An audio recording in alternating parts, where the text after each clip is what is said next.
Podcasters log, stardate 2803-2026. Councillor Deanna Troy has beamed down to Gosport Comic Con 2026.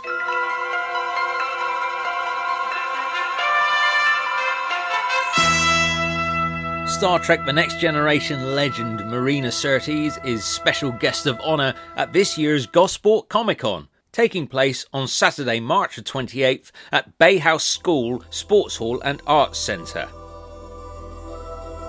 Another very special guest is the 8th Doctor himself, the mighty Paul McGann. Book your tickets now and find out more at vanguardcomics.co.uk.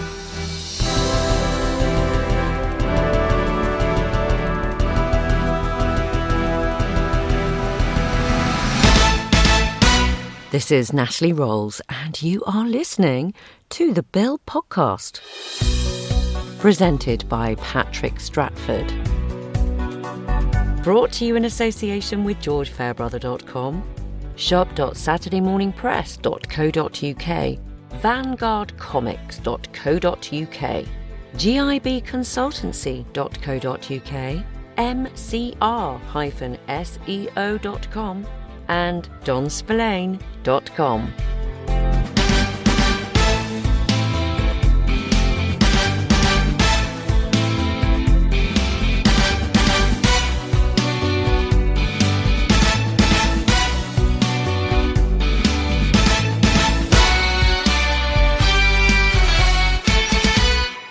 Hello, Doug. How are you doing? Good, mate. Good, mate. Nice to see you. I'm so thankful that and grateful that you've agreed to do the podcast.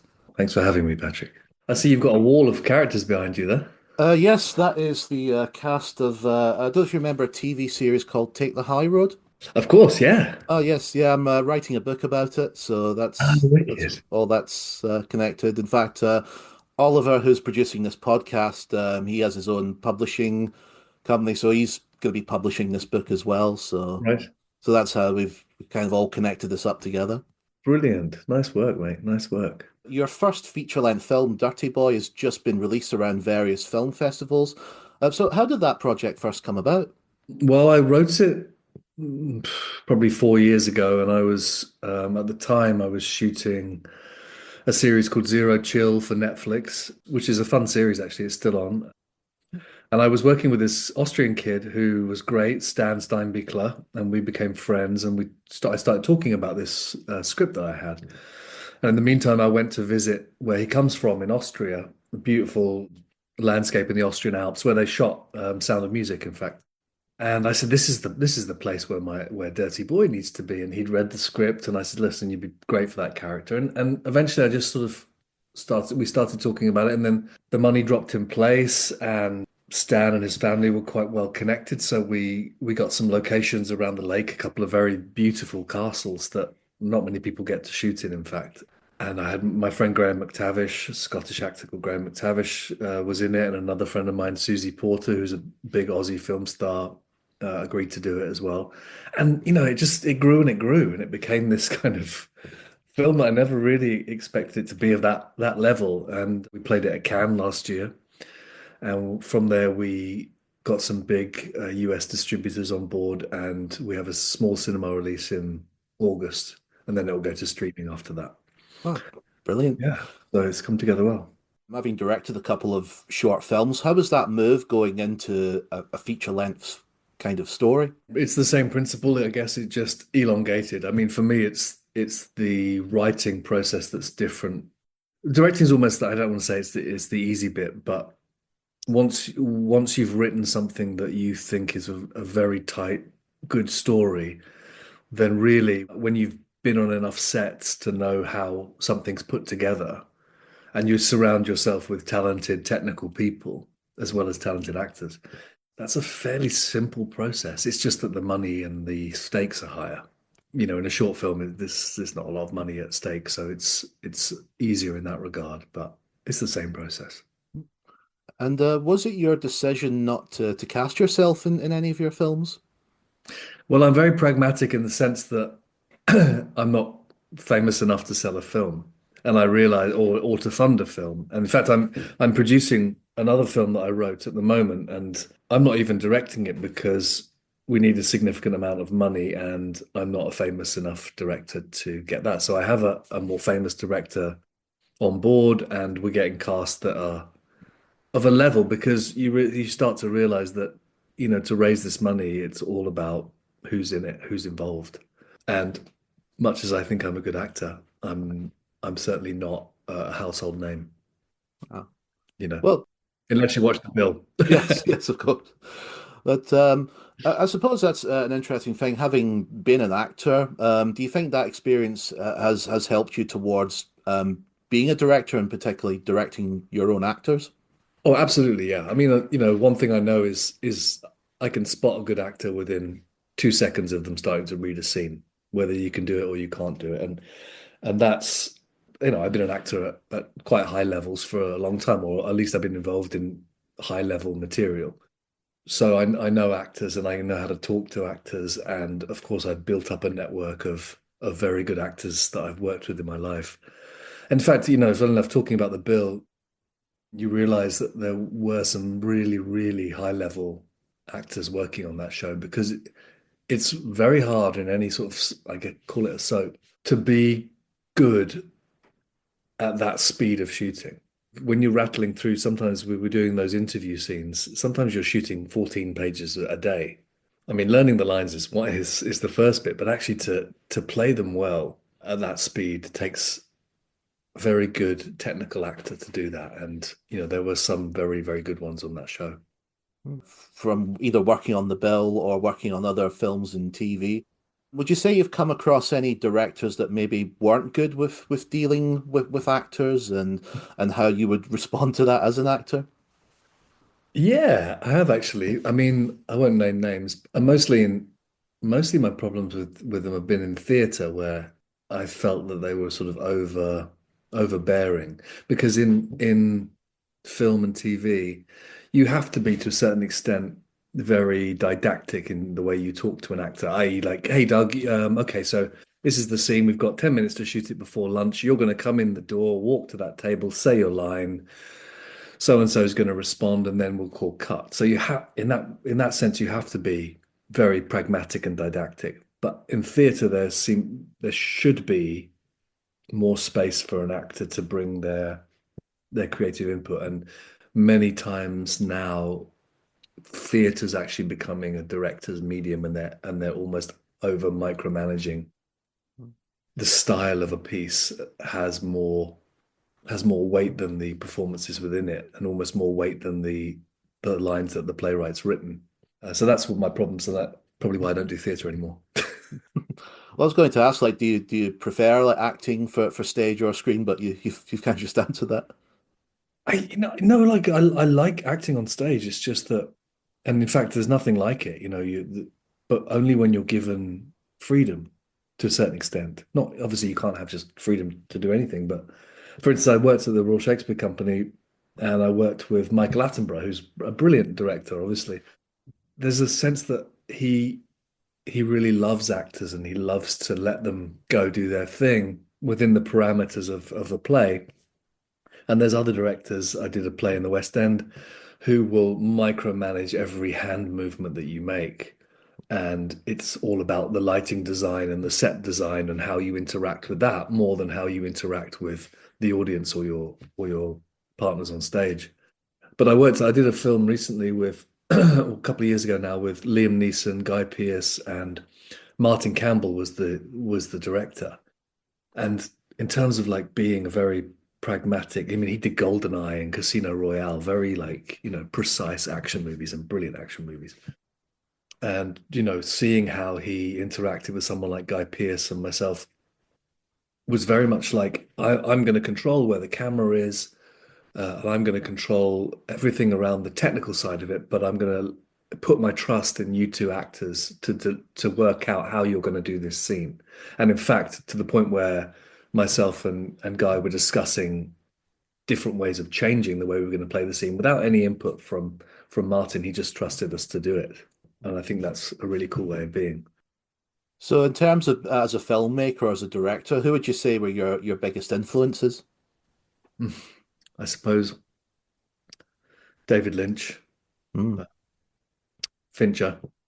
You know, people I aspire to be. I mean, when you see my movie, you it is a little bit Lynchian in the sense that it's a very strange world that I've created, which isn't like any, maybe it's not like any world we've seen. And I don't mean that to sound like great and amazing. I mean, I wanted it to be a very specific, otherworldly place. And I like the way that Lynch was able to do that.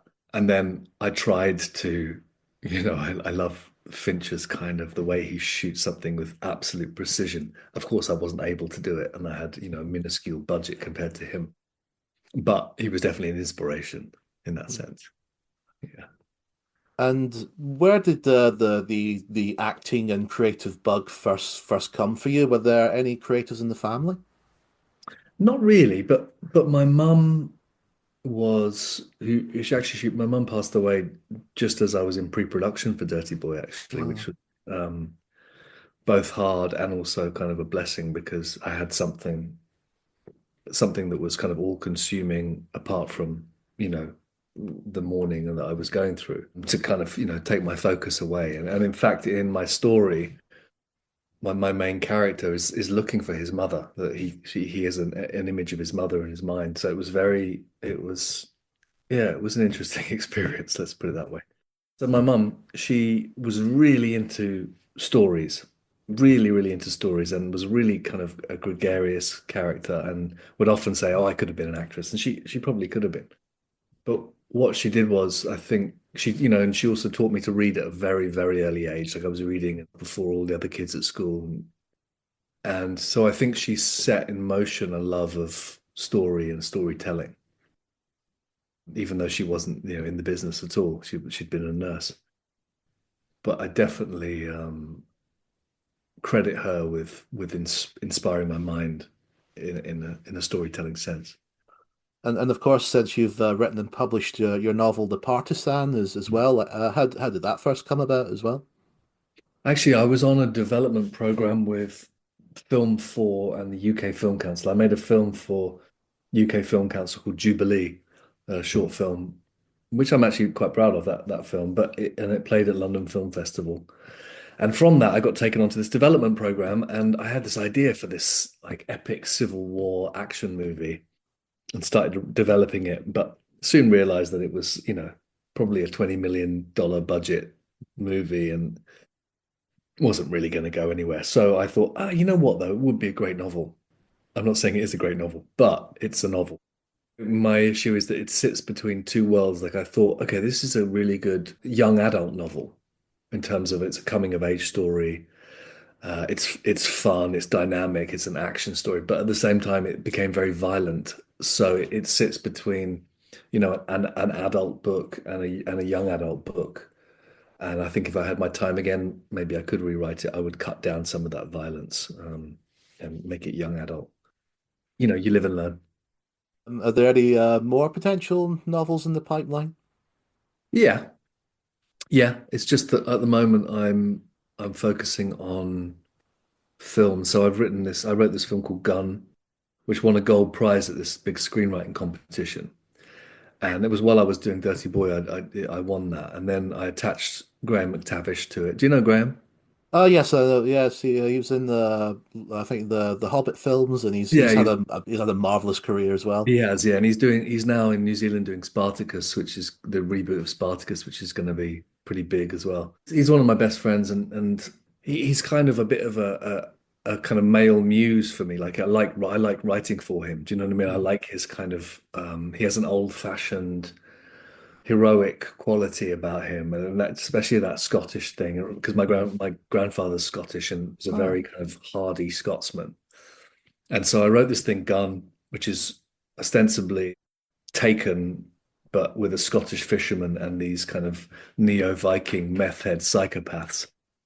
And people love it. Like it's super violent. Like, I mean, when I was writing it, I remember calling him up and saying, "Is there a chance this could be too violent?" And he was like, "No, put that out of your mind."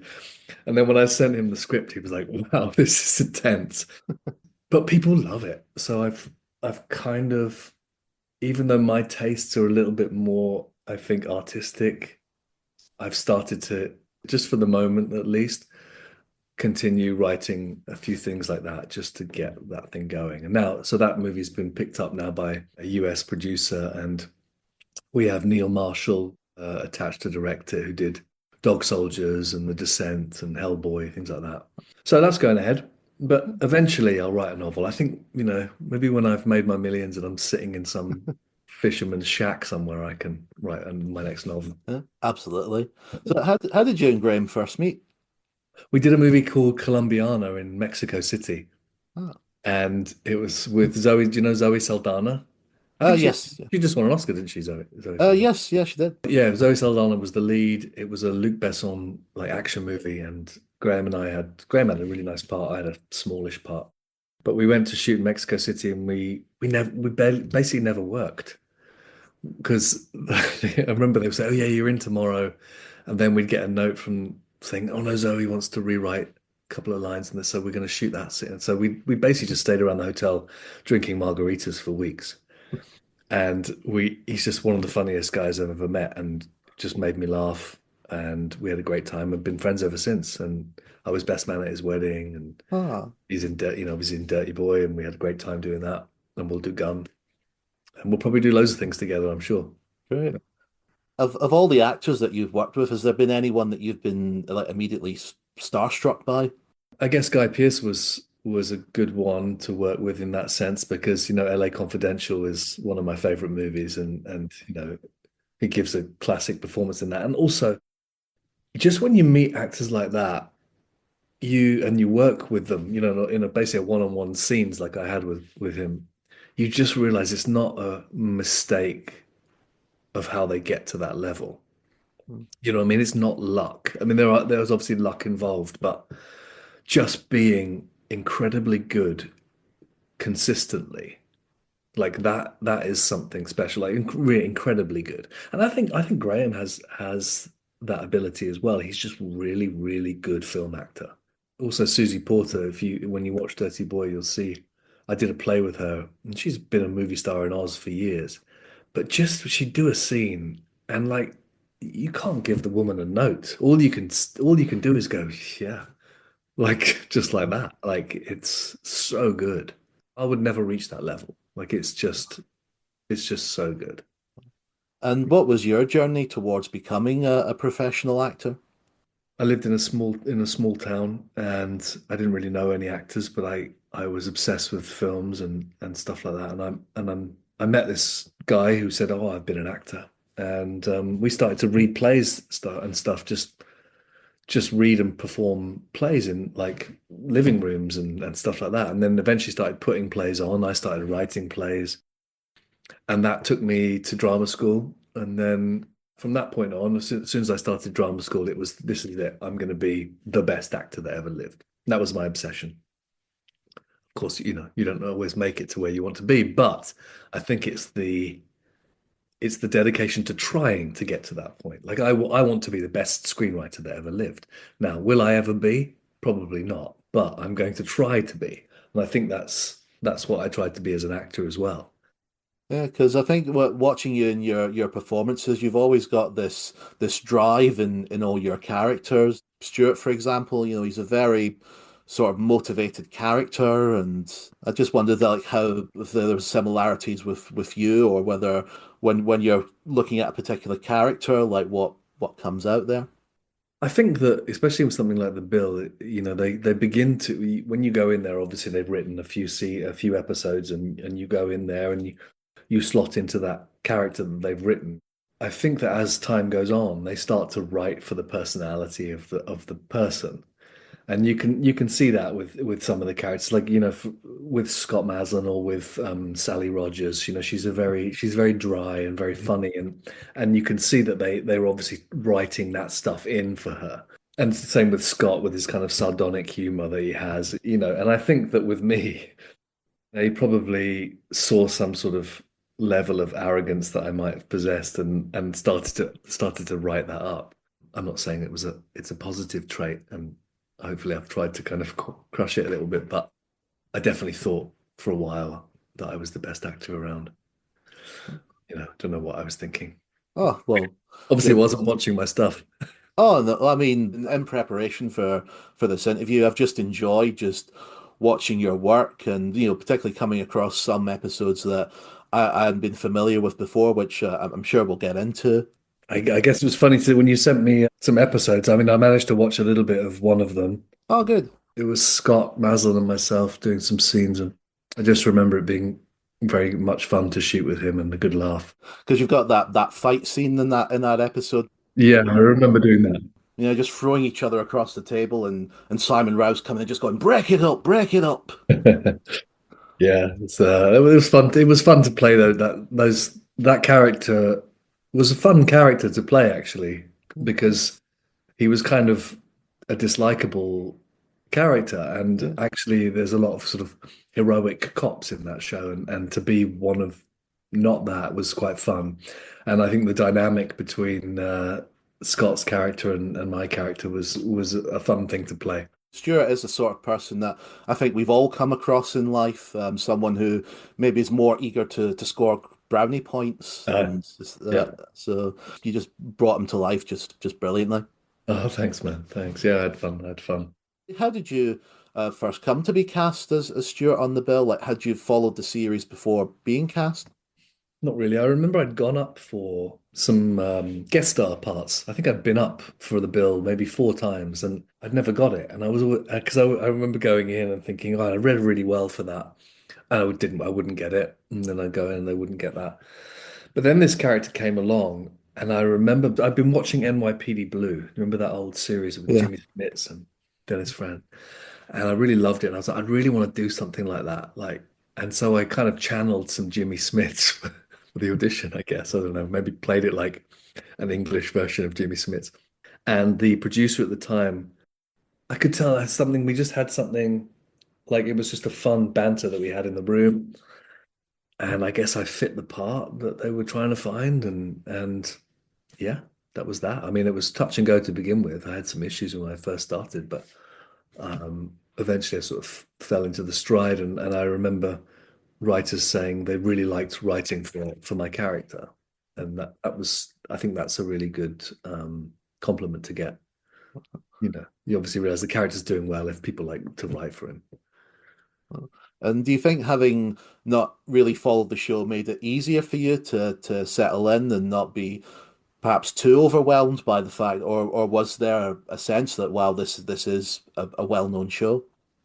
I didn't have any of those thoughts really.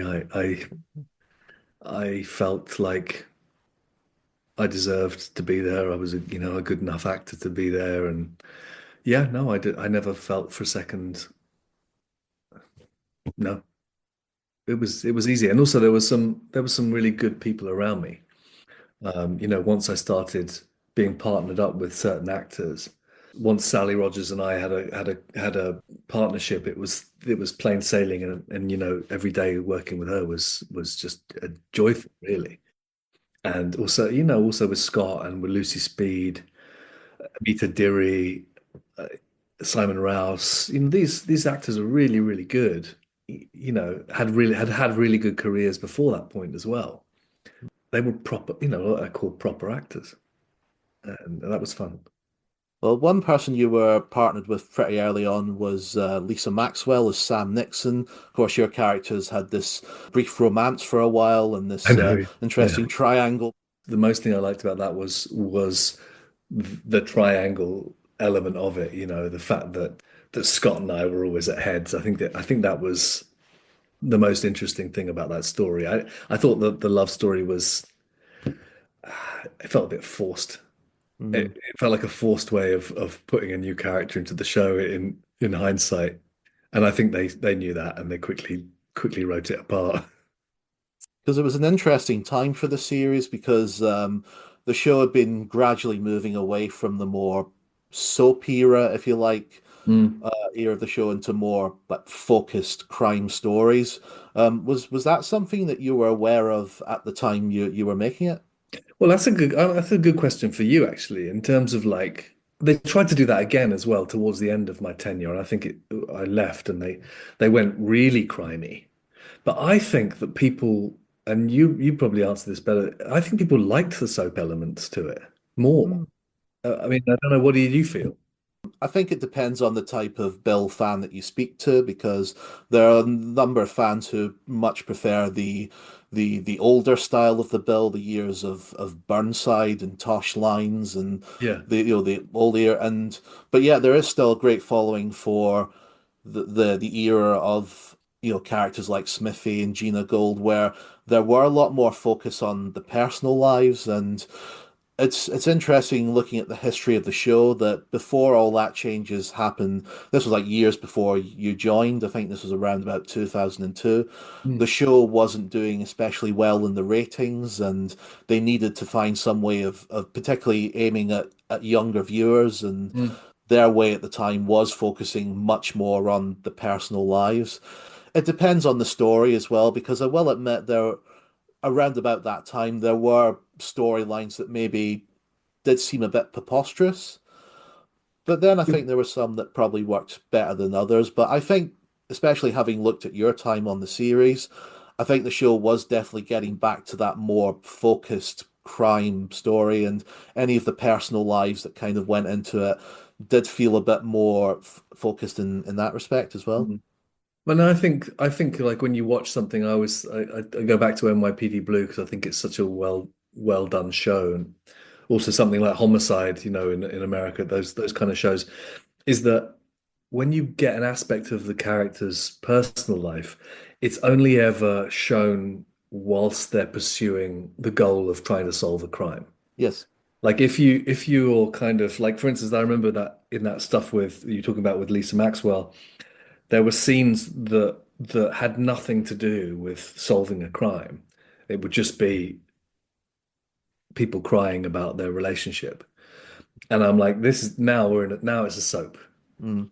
Like if we were in a car chasing a villain talking about our relationship, then okay, you can kind of get away with it, I think. But the moment you stop that pursuit of the goal, I think it starts to fall apart and become a soap. Not that there's anything wrong with soaps. People love them. But with a procedural, you need to be working the procedure, I think, in every scene. Yeah. I You think know. that was something that the bill had sort of lost a little bit during that time. But as I said, what's great about looking at your time, and I have to say that that sort of later period, the mid to late 2000s, is a period of the show that doesn't get as much of attention as it deserves, because I think where the drama works is particularly in the procedural. And I think what's great, particularly with Stuart, as a character, he's a character that you can get a great deal of conflict out of, whether it's in minor ways or in bigger ways. And I think that was why he was useful to that environment because if you pack a room with heroes, it's sort of like fine, everyone's great and cool and good at their job and a nice person. It's like, well, okay, so where are we going to have some conflict here? And what was good about Stuart was it didn't need to be serious conflict. It just needed to be little nagging moments that were funny, in fact. Like, and also you needed a person that you could make fun of. Like Scott's character would make fun of his jumpers that he would wear, or the fact that that women would always turn him down when he asked them out. These are things that are interesting and useful for writers, and I think that's why they like that character. Yeah. It did seem that the show wasn't afraid to laugh at his expense by Yeah, like sending him up a bit. Like, did you enjoy playing those lighter absolutely roles? loved it. Yeah, I really loved it. Like it's fun. I don't want to see cool characters all the time. Like it's like, what's the point? Yeah. You know what I mean? Like, let's see people who are flawed and failing at their things, and it was quite nice to play scenes where he would like really try and ask a woman out, and then she would, just be like, "You're not my type." I remember with K Rag, it was a scene with K Rag, and they're fun to play. Yeah. Yeah, There was one, I don't know if you remember a storyline called A Model Murder, yeah. where Amanda Abington. Oh Ab yeah, yeah, yeah, yeah, yeah. she comes in as this forensic forensic scientist, and you're trying to ask her out, and similar to what you said there. And I think Sally comes in, so you look like one of those cartoon characters with a rain cloud stormed over your head. Well, did she turn me down as well, did she? And there's a funny bit where you're going after this suspect, and just as you're about to arrest him, he just splashes you with red paint. And you come into the station, of course, Amanda's character is there, and you're trying to save face, and she's mentioning this thing, you're just going, give it to Joe, give it to Joe. I don't remember that at all. I know because I know Amanda. Well, I used to know Amanda a little bit and Martin and stuff, but I don't remember that at all. God, it's so funny. This is Natalie Rolls, and you have been listening to the Bill Podcast. Brought to you in association with GeorgeFairbrother.com, shop.saturdaymorningpress.co.uk, vanguardcomics.co.uk, gibconsultancy.co.uk, mcr-seo.com, and donspillane.com. The Bill Podcast is produced by Oliver Crocker and co-produced by Ben Adams, Glenn Cooney, Bryony Kelly, Maz Mirabilis, Alex Mockler, and Simon Wolfe. Our executive producers are Isabel Allen, Mark Bennett, Christopher Booth, Rob Cook, James Crissell, Rebecca Deeprose, Alana Dewar, Andrew Dyack, Dan Evans, George Fairbrother, Stuart Gibbon, Vicky Greatbanks, Luke Hegarty, Robert Hoger, Edward Kellett, James Ledane, Thomas Johnston, Dave Meakin, Gary Moncur, Danny Morris, Steph Morris, Laura Pinney-Fay, Isaac Powell, Alistair Wrigley, Michael Seeley, Don Spillane, Angel Stannard, Paul Statter, Patrick Stratford, and Sarah Went. Huge thanks to all you lovely producers who make the Bill Podcast possible. For over 200 hours of bonus content, visit patreon.com/The Bill Podcast.